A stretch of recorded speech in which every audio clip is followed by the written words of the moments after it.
Bienvenidos a Dominus TV. Estamos de gala y estamos muy contentos porque tenemos a un gran personaje, alguien de casa que consideramos que es parte de nosotros acá en México, en Puerto Vallarta, Abel Ballestrieri. Bienvenido, Abel. Qué bueno que estás aquí. Muchas gracias, Ernesto. Un saludo a todos los que en esta ocasión nos ven. Feliz de estar aquí. También me siento muy en casa. Qué bueno, qué bueno.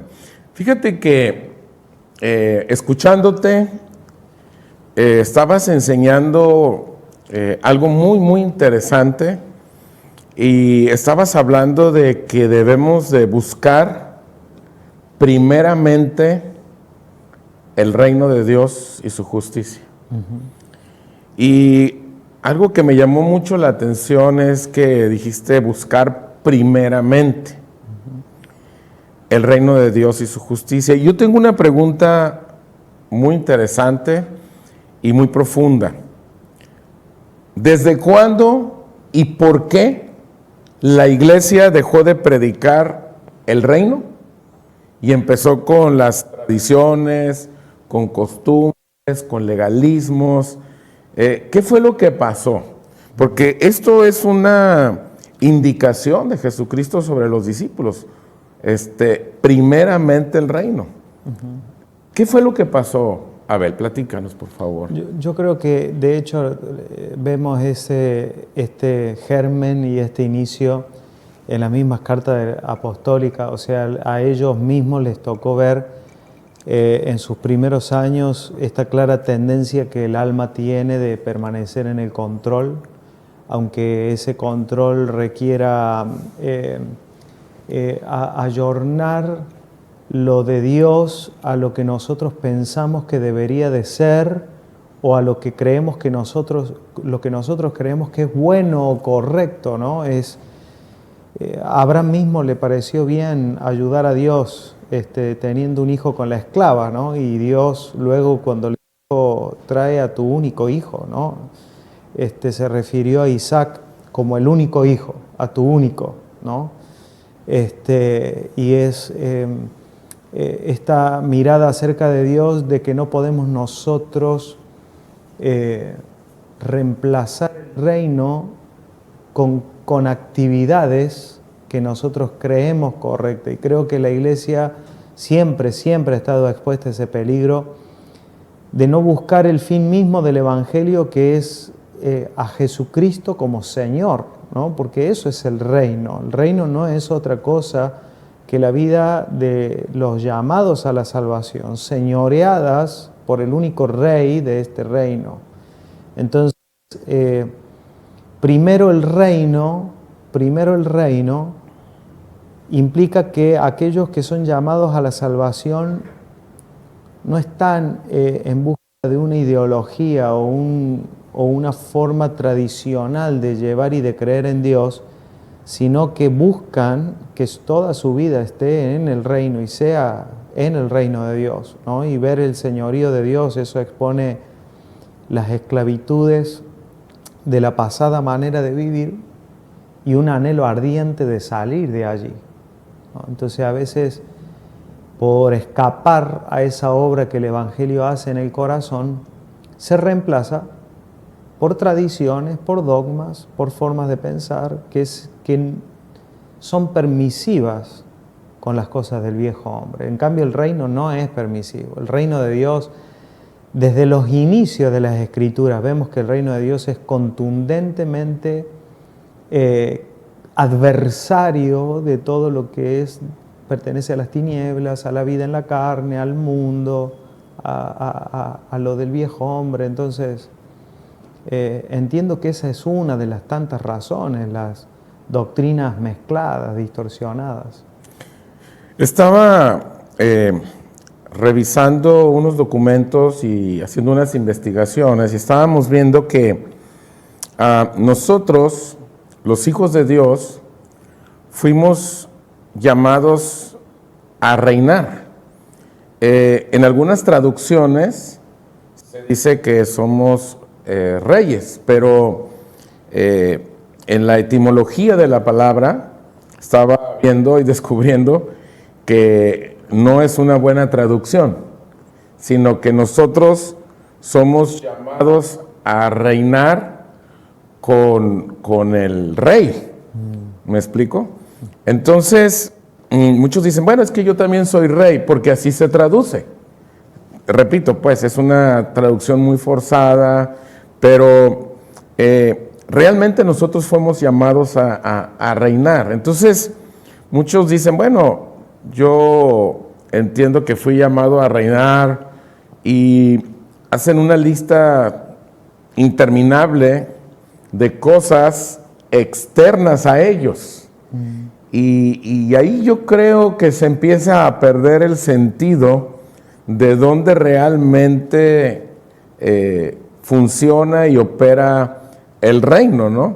Que es una de las cosas por las cuales la iglesia ha desviado, no sé en qué siglo o en qué época de la historia. Si nos puedes ayudar un poquito con estos conceptos, Abel. Sí, yo creo que la raíz de las más grandes distorsiones que la palabra del Evangelio sufre, aunque sabemos que el Evangelio no se puede distorsionar. El Evangelio mismo, como palabra viva de Dios, no acepta ni mezclas, ni distorsiones, ni nada torcido, ni desviado. Pero hablando de dogmas, los dogmas aceptan mezclas, aceptan matices, distorsiones, y la gran mayoría de ellas provienen del humanismo, el humanismo que pone al ser humano como centro, como fin, como razón de ser del Evangelio. Jesús no presentó así al Evangelio como el ser humano como centro del plan de Dios. Pero más allá de esto, creo que cuando una persona realmente encuentra la fe que es no fingida, verdadera, y la palabra verdadera del Evangelio, aunque se lleguen a alojar pensamientos así, inevitablemente la palabra confronta eso. Cuando yo veo que yo quiero reinar, por ejemplo, supongamos que yo entiendo de que Dios me llamó para reinar y lo que quiero finalmente es ser el dueño de mi empresa y no ser un empleado. Como he oído muchas veces a cristianos que creen que eso es el reino, que no sea empleado, sino que tenga mi propia empresa. En algún punto quizás me daré cuenta, ojalá no sea tarde, para ese corazón que está con sus ojos puestos en lo incorrecto, llegar a darse cuenta de que un día puede ser el dueño de su propia empresa, pero su vida y su corazón está reinado por los deseos de la carne, por la vanagloria de la vida, por el orgullo, por la ira, el enojo. Entonces,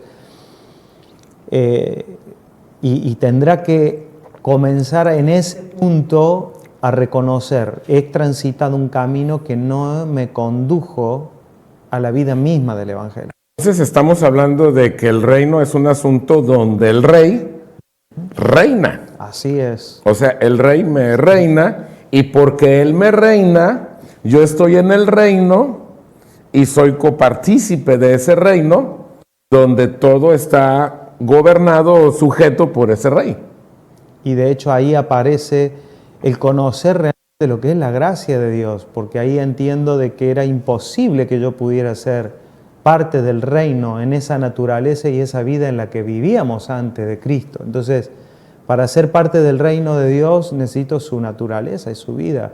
O sea, nada que no sea de Cristo puede ser del reino. A ver, antes de entrar a su gracia y a su naturaleza, para irnos un poco más despacio, tengo una pregunta que hacerte. Entonces, pudiéramos decir que hay una diferencia en el contexto del reino entre un creyente y un discípulo. O sea, en ese contexto del reino, dicen, es que soy creyente, no, es que soy discípulo. Entonces, en ese contexto, ¿hay diferencia entonces? Bueno, a ver, creo que son palabras que reflejan diferentes circunstancias o momentos quizás. No se espera que haya una diferencia en aquellos que son llamados a la salvación, son llamados a la vida, son llamados de la muerte a la luz admirable del Señor. Entonces, a partir de allí recibimos vida y inicia un camino que nos conduce a que esa vida se exprese en su total plenitud y gobierne y reine en nuestros corazones, haga poner a los enemigos del Señor por estrado de sus pies, ¿no? Entonces, de todas maneras, si yo me llamo a mí mismo discípulo de Cristo, pero no, mis pasos no están dirigidos a donde el Evangelio me dirige, ¿no? Jesús dijo, el que quiera seguir en pos de mí, tome su cruz. O sea, lo que está diciendo es, sepa hacia dónde lo va a llevar este camino, ¿no? Porque el discipulado tiene que ver con que el discipulador se reproduzca en alguien.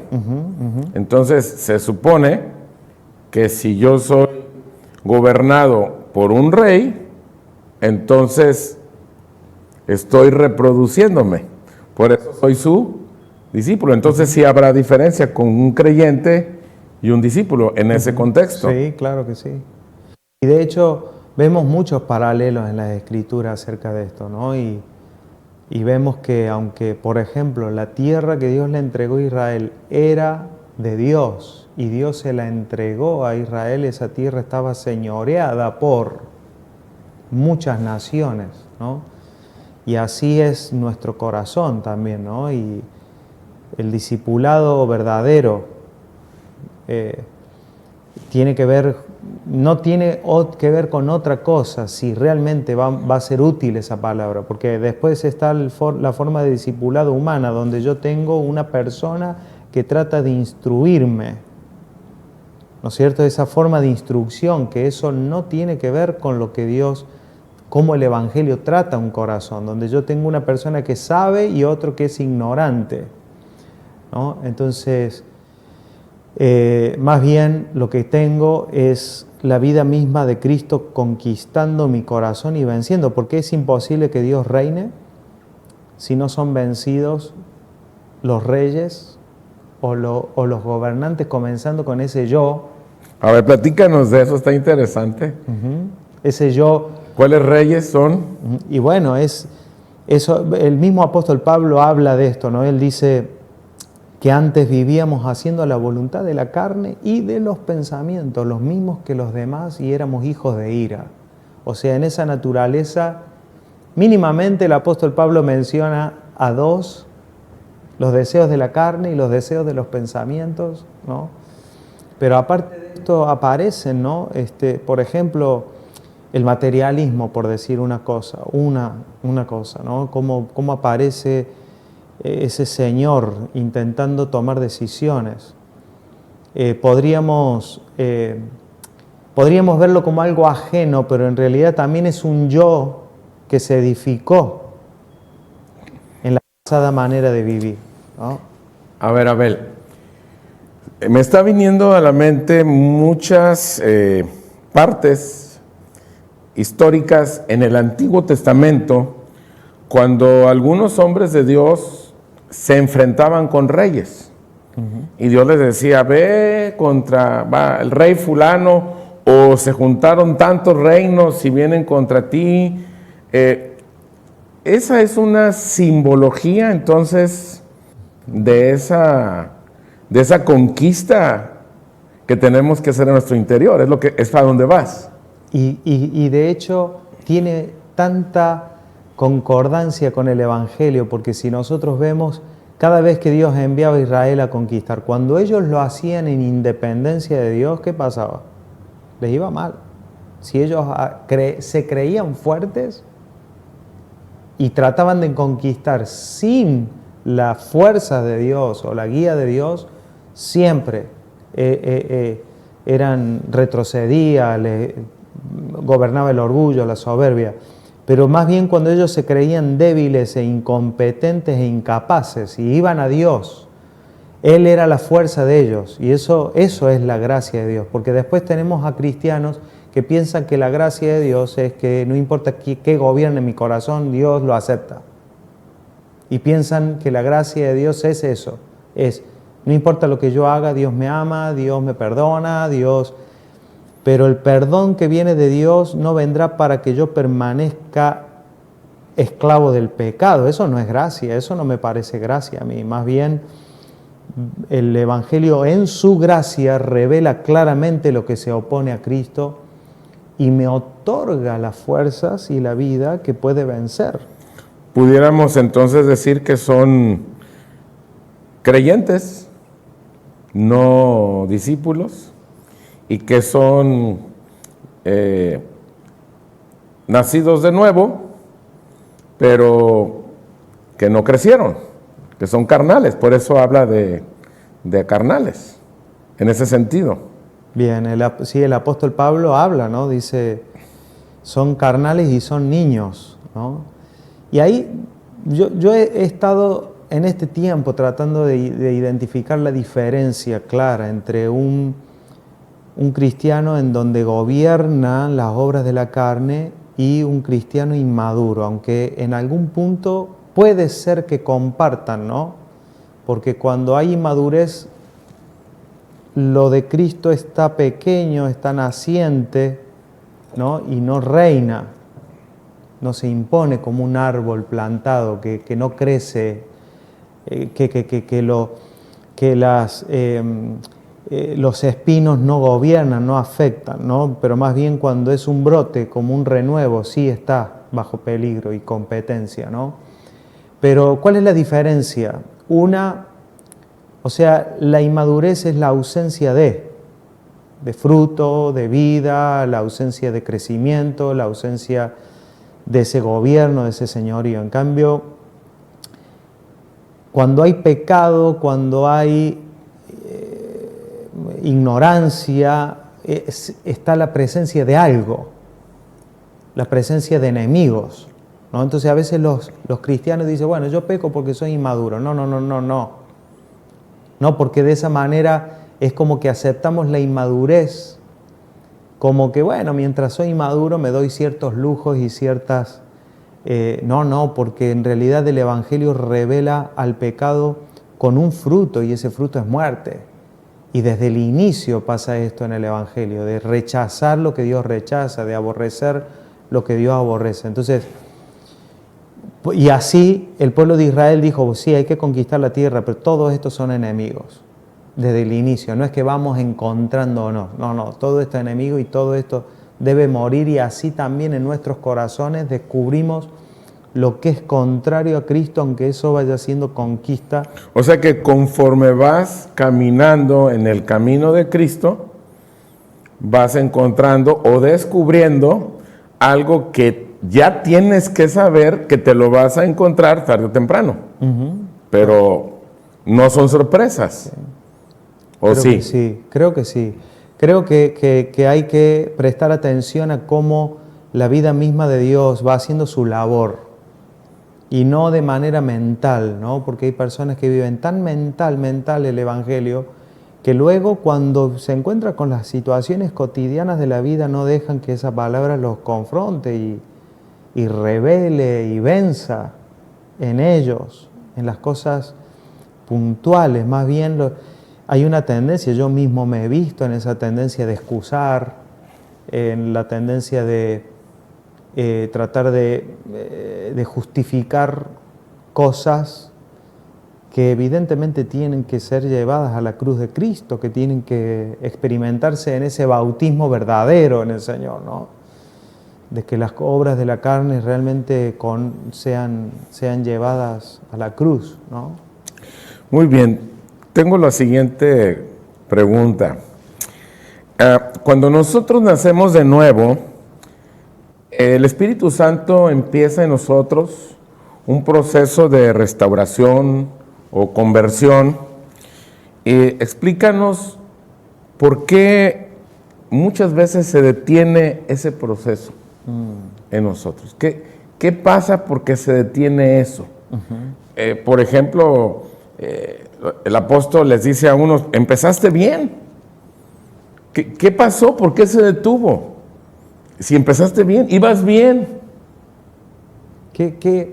Esto es maravilloso, ¿no? Porque esto refleja la importancia de ver el Evangelio como algo vivo y no como algo que nosotros pudiéramos diseñar, porque si quisiéramos diseñar una ideología infalible, Entonces podríamos diseñar un evangelio de acuerdo a lo que a nosotros nos parece y que realmente sea poderoso y que conquiste el mundo, ¿no? De hecho, el mundo ha conocido muchas ideologías que parecen irrefutables, infalibles. En cambio, Jesús no presentó así el evangelio, presentó el reino como un siervo que le fue perdonada su deuda, pero luego se vio decepcionado ese rey por causa de no ver la reacción de ese siervo con su prójimo. O también como aquel que recibió una mina y la escondió y no la reprodujo, aunque otros sí la reprodujeron. O como la semilla que cayó en el camino. O sea, todo el tiempo Jesús siempre abrió la posibilidad. Miren que muchos intentarán entrar por la puerta y ya no podrán porque la puerta se va a cerrar. O diciendo en aquel día me dirán, Señor, y yo les diré, no los conocí. O los que no prepararon su lámpara, ¿no? Vemos que todo el tiempo está esa posibilidad de que alguien esté expuesto. Entonces esto eleva la importancia de que estamos hablando de algo que está vivo y que como todo lo que está vivo, por eso dice que el Evangelio también lo anuncia en la creación, ¿no? Todo lo que vemos en la creación está en ese constante estado de riesgo, ¿no? Y que en aquellos que logran reconocer eso y cuidan lo de Dios y se entregan verdaderamente, por eso es primero el reino. Primero el reino significa no hay nada más importante para mí que eso. El apóstol Pedro lo dice así, poniendo toda diligencia. Poniendo toda diligencia es, no hay excusas, te toca, haz todo lo necesario. Poniendo toda diligencia no es, si yo tengo una planta en mi casa, no es, yo ya la regué, no, hay que ver.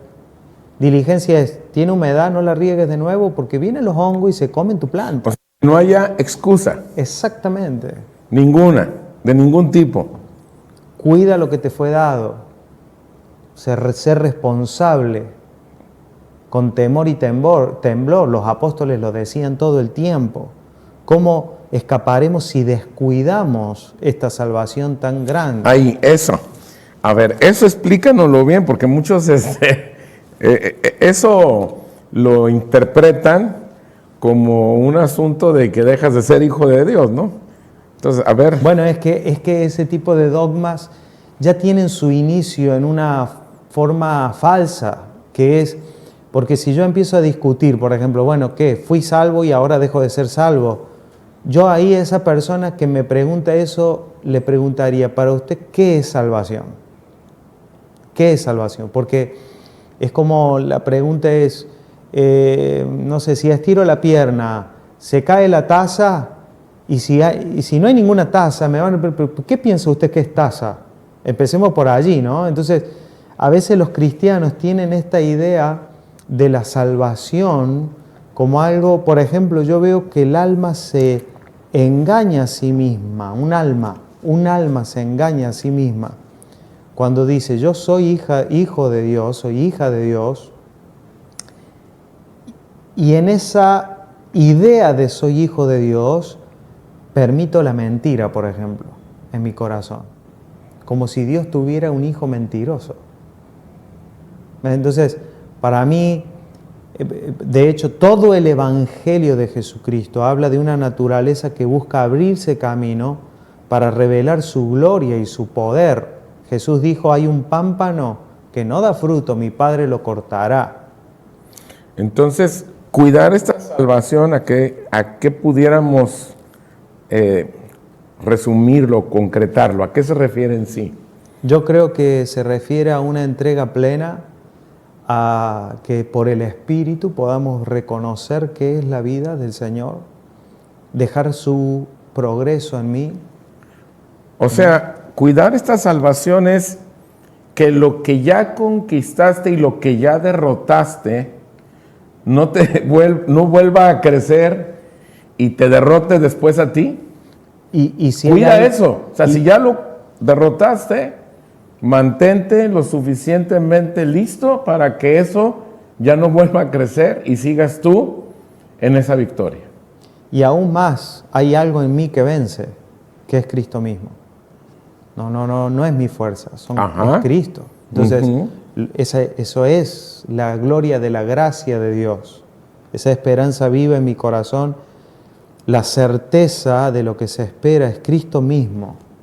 Y que yo cuido que eso no sea abortado, que no sea tapado, que mis sentidos no sean extraviados, porque miro esa semilla, miro esa vida, la procuro con diligencia, ¿no? Y debo tener la humildad suficiente de reconocer que todavía hay cosas en mí que tienen que ser conquistadas. Entonces, tampoco puedo decir yo, Señor, conquista todo ya mismo. No, esa vida tiene una agenda. Esto es como decir, yo voy a plantar la semilla, quiero 5 naranjas para empezar, después que salga el brote, después... No. La semilla tiene su propia agenda, ¿no? Esto es... mucha gente recibe un cristianismo así. Yo voy a decir qué indicios tengo de evangelios humanizados, con humanismo, un indicio. Cuando las personas reciben un evangelio donde tienen a un Dios esperando que ellos oren, esperando que Dios les dé lo que ellos pidan, y nunca llegan a ver cómo el evangelio no viene a mí para oír lo que yo quiero, viene con sus propias intenciones. Viene con una agenda, pero no una agenda de paso número 1, paso número 2, sino con una agenda así como la semilla siempre tiene, no sé, el que ha tenido la oportunidad de sembrar una semilla, la semilla tira un brote, luego sale un brote para arriba porque necesita nutrientes y necesita luz. O sea que Dios trae su diseño y nosotros no podemos hacer el nuestro y que Dios se acople al nuestro. Así no funciona. Y si forzamos ese diseño, lo vamos a matar. Porque muchos encuentran versículos bíblicos para decirle a Dios, hey, métete a mi diseño. Perfectamente, y es lo que quisieron hacer con Jesús. Los discípulos mismos quisieron hacer eso con Jesús. Y qué bueno que tenemos esos evangelios para darnos cuenta que también nosotros queremos hacer lo mismo con Jesús en nosotros. Lo mismo que hicieron los discípulos. Es lo que hace la religión. Así es. Tratar de que Él se comporte. Por eso los discípulos, ¿por qué te fuiste, Jesús? O sea, ¿qué haces de este lado? ¿Por qué tienes que comer? Vamos a Jerusalén, hay que conquistar. ¿Quién estará a tu derecha? ¿Quién a tu izquierda? Todo el tiempo forzando las expectativas. Lo bueno es saber y entender que Jesús y que Él en nosotros nunca va a respetar lo que nosotros como seres humanos queremos que Él produzca, sino que Él tiene una agenda. Lo que pasa es decir, si Cristo en mí tiene una agenda, ¿por qué no se cumple? Cuando nosotros rechazamos. Otra vez, la semilla en sus inicios es débil. El sol cuando amanece, la luz es tenue, produce sombras. Pero el sol quiere llegar hasta que el día es perfecto. Amigos, pues estamos aprendiendo un poquito más de lo que es el reino de Dios. Y bueno, pues ya estamos terminando este tiempo, este programa. Y bueno, Abel, pues concluye todo esto, unas palabras de conclusión y despedida a todas las personas que están. Bueno, animarle a todos los que nos oyen de que así tampoco se conformen con las palabras que están oyendo en este video, más bien oír a Dios que nos llama. Él es el que nos llama y ese llamado es vivo en nosotros, y si amamos a Dios en verdad, anhelamos conocerle en verdad. Ese anhelo de conocerle a Él es lo que impulsa, lo que le da sentido a nuestros días. Así que, y bueno, aprovechen como parte también de este programa decirles que nos interesan sus comentarios, así que si lo tiene, no se lo guarde, no importa si es controversial. Miren, en este programa aceptamos todo, así que no vamos a borrar su comentario.